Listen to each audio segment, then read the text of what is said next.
Diddy took out Michael Jackson. I've been seeing this all over my For You page, so we're going to go ahead and deep dive the Michael Jackson and Diddy connection. And even though I don't think that Diddy is the one that actually unalived Michael Jackson, there is a really sketchy pattern to be found in all of this. So we know that Michael Jackson's bodyguard is the bodyguard that worked for Diddy. And his name is Fahim Muhammad. And in Lil Rod's lawsuit against Diddy, he explains how Muhammad is the one that would talk to the LAPD and basically get Diddy out of trouble when he unalived somebody. Lil Rod also alleged in this lawsuit that Diddy made it very clear that his head of security, Fahim Muhammad, had the power to make people and problems disappear. And I found it super weird because during all the time that Diddy was allegedly saying this, Bad Boy Records is still to this day owned by Sony Music. Michael Jackson's head of security that was there when he passed away is the same head of security that's working with Diddy,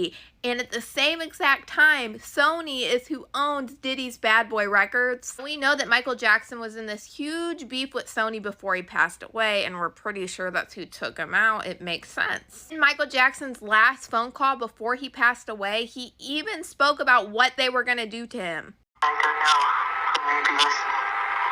There may be a group of people that want to get rid of me.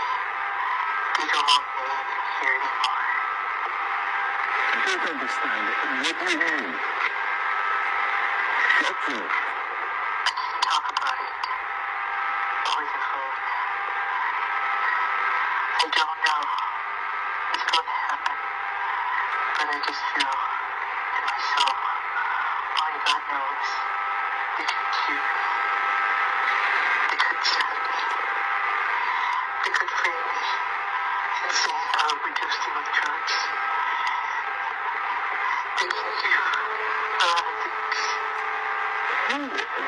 Who could do this? And then Michael Jackson's sister, LaToya Jackson, spoke about how she thought that Bill Conrad Murray, the doctor, was literally just the fall guy, and somebody else is the person that set up Michael Jackson's death. Conrad Murray is simply the fall guy. This was definitely something that was premeditated, that they had planned to do, and they planned to take my brother out, and my brother knew it. And that's why he told me repeatedly and repeatedly and repeatedly that this was going to happen to him. He explained it to me. He explained it's because of my catalog, which is my publishing, and they're after it, and they want it, and they want their hands on it, and they want to take it away from Now, if you remember everything that Kanye was saying, he kept saying that these people were trying to take him out like they did with Michael Jackson, like they did with Prince, and like they did with Aaron Carter. And Aaron Carter even said before he passed away that Sony and his family were trying to plot together to take him out because he was exposing that his brother was a rapist. A silence breaker for my brother, who is a... They're after my life. My whole family is after my life, and they're setting me up. And Sony Records owes me $3.5 million, and they don't want to pay me, and it would be in their better interest, just like Michael told me. And Brad Paisley, who sued Sony Records for $10 million, they owe me money, and they're trying to kill me off. And I'm begging you and I'm pleading you, help me raise $100,000 as soon as I can so I can move to an undisclosed location where I am safe. My realtor won't sell my house. They're all involved in this, and they're trying to keep me there. They had cops come and check for a rope in my garage saying I wanted to hang myself. So please trust. Now, what I found out is Nick Carter actually has 3 lawsuits from 3 different women claiming SA. And the crazy part about this is all of these alleged allegations happened back in the early 2000s. And back in the early 2000s, Nick Carter was known to go to Diddy parties. This was one photo of many, and this one is the 6th annual Diddy White Party. And this party was in the early 2000s in 2004. And you can pull up multiple photos of Diddy with Nick Carter around the same time frame. Now we have Aaron Carter and Kanye both talking about they took out Aaron Carter because of the Backstreet Boys. And the Backstreet Boys ended up getting back together, and they were signed through BMG. BMG is Sony BMG Music Entertainment. Aaron Carter told us that Sony and his family were conspiring against him to try to off him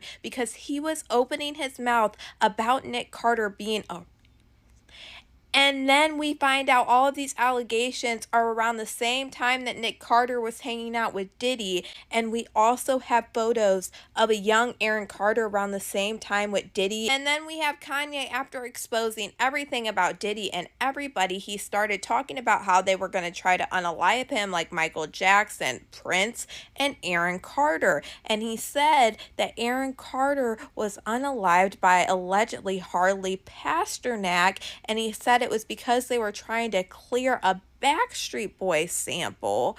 And he said Jay-Z's name. Harley Pasternak followed me to the fucking hotel. The nigga killed Carter, and now they acting like they won't clear the Backstreet Boys sample. You get what I'm saying? Harley Pasternak, pusher. Your trainer, Harley Pasternak, Jay-Z. Aaron Carter even reached out to Kanye when Kanye was exposing all of this crazy stuff, and it was 2 days before he passed away. And he said, yo, Kanye, let's talk man to man. And this was on November 3rd, 2022. And Aaron Carter passed away November 5th, 2022, and he was found in his bathtub. Nah, that's too much Whitney Houston shit for me. I'm sick of seeing the bathtub shit. And we can't forget to talk about the fact that Ed Winter is the coroner for each one of these people, like Kim Porter, Michael Jackson, Whitney Houston, Corey Haim, Paul Walker, Tom Petty, Brittany Murphy. Like, what? And Kanye literally said that they were going to give him stuff to unalive him, just like Michael Jackson, just like Prince, and just like Aaron Carter. So I really feel like Aaron Carter wasn't just going to expose his brother when he outed all of this information. He was also going to expose Diddy parties. And at the same time, we know still right now, Sony Music owns Bad Boy Records. And then we find out that Diddy's head of security being named in his current lawsuit, that's saying that this man makes people and things disappear for Diddy, is the same man that worked for Michael Jackson when he passed away. And we all allegedly know why Michael Jackson passed away. There's too much of a coincidence here. Do y'all see this pattern? This shit is absolutely crazy. So note, Diddy might not be the actual reason why Michael Jackson was unalived, but there is a line connecting back to Diddy that just might make sense why Aaron Carter was unalived. And allegedly, a lot of it has to tie back to Sony, which just so happens to be the one that owns Bad Boy Records till this day. It's all really starting to make sense. Like a lot of people are saying, Diddy isn't the only one that is wrapped up into this whole mess. And honestly, it's really starting to seem like it. But y'all let me know what you guys think about all this in the comments.